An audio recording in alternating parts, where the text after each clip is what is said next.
once again.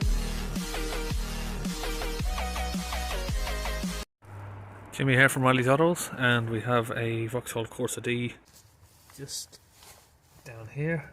If you can see, this bolt needs coming out, and there's another one just underneath. I can feel it down here. There's a bolt here which we can get off these pipes, disconnect, and it seems doable from here. Don't look like we have to remove anything, but there is another pipe down here which is a little bit difficult to reach, and we can't really see the bottom bolt, and we don't want to risk damaging any plastics, clips or anything, so I think we'd rather spend 5 minutes taking this battery and tray out of the way, which will give us a lot clearer view of the side here to get in there.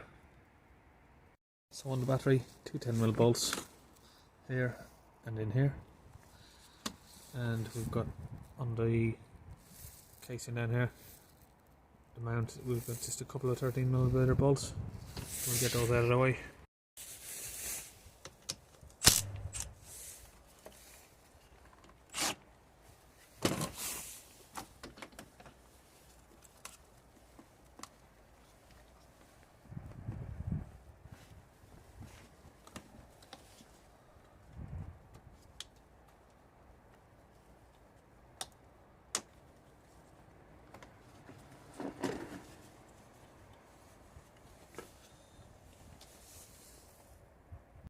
Just down the back of the battery here, I've got a 13mm that's holding it in place, and take that out. Now we can get the battery out. This should be empty.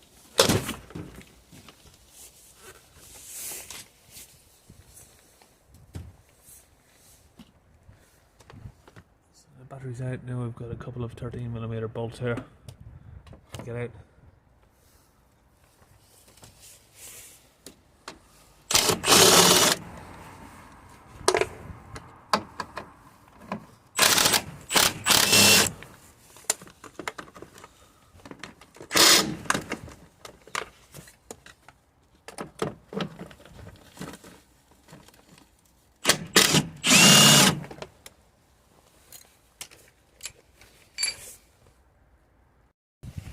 Live terminal, got a 13mm bolt. Which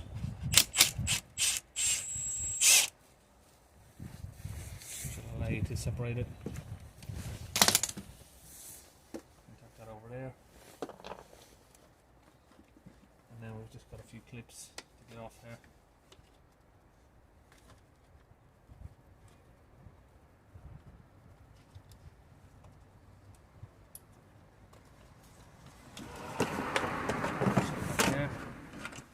Way. And we can use one of these pry tools just to get these clips off.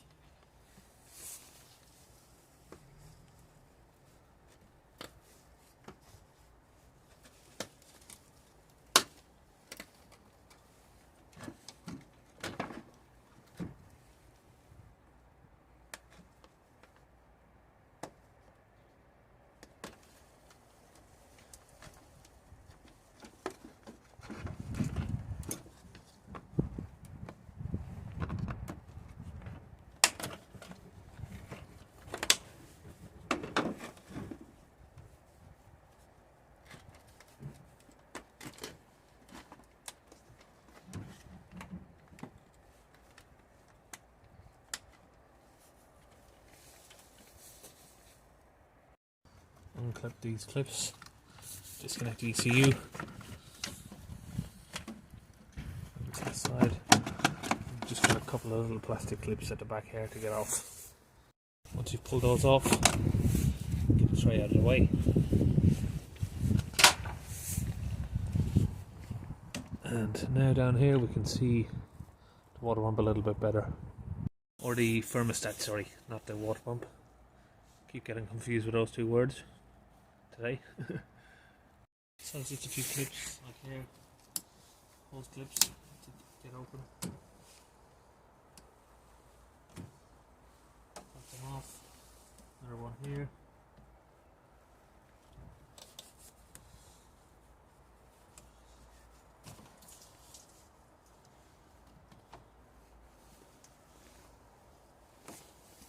can see there where I am.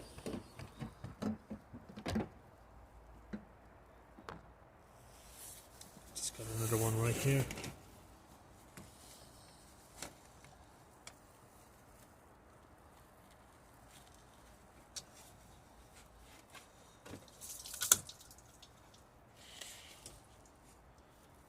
That's off. And we've got another one just over here, into the back.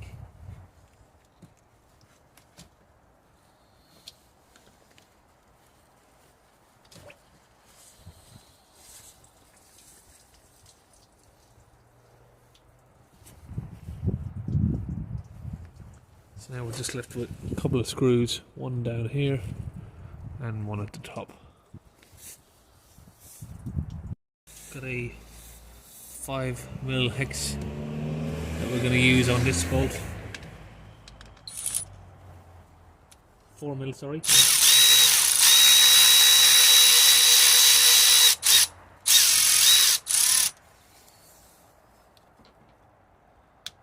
Disconnects that.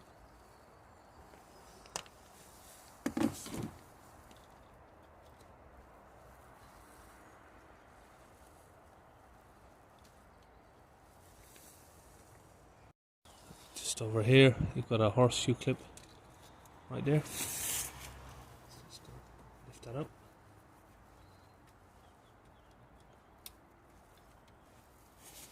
And we can pull out this sensor here.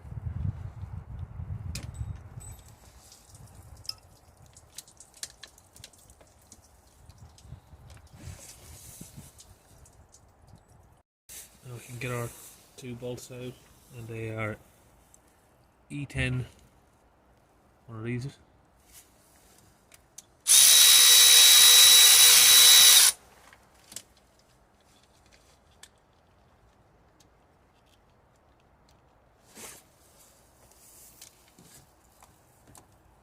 Bottom one is just here.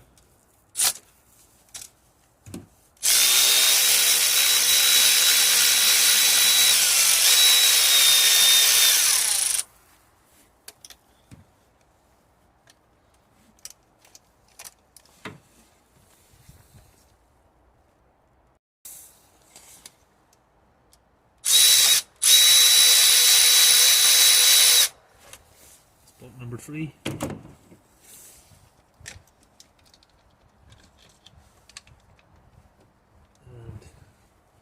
there we have it.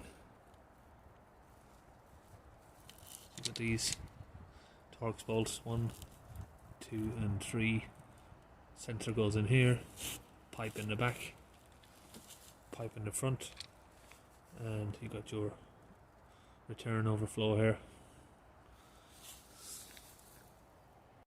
And if you've got your old gasket stuck to the head there, you make sure and pull it off. And here's where you can see this one's leaking. This part of the gasket here wasn't sealing properly, it's just scabbed up.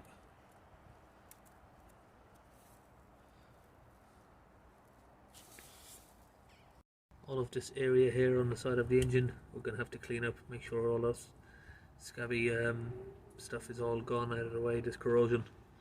Make it nice and smooth before we can put our new gasket on. We've just put all of that back together in reverse, and we're just going to fill the coolant back up now. And if you look just here, it's hard to see it, but you can just see that little hairline crack there. That's where we were losing the coolant from. You can see it bubbling up. If I press it against something, you should see it a little bit better. Just there. So if you press it, if you give it a little movement, you can see the crack opening a little bit wider there. That's where the problem was. And I kept calling this all sorts of different names. Thermostat housing, but obviously the thermostat housing is over here. This little hole here is where the coolant temperature sensor goes in, so I'd imagine you'd call it the coolant temperature sensor housing, but the actual name for it when I was getting it apart was just a coolant flange. So just a coolant flange is the name. So That's the numbers on it there. Here you have the temperature sensor that goes back in there, just on the horseshoe clip. That's basically what the part is. So we've got our funnel here just sealed in place on the coolant reservoir, and we're just going to bleed any air out of the system. So we're just inside. We're going to hold it on at about 2000 RPM for a couple of minutes just to get the temperature up. So that is a job all done.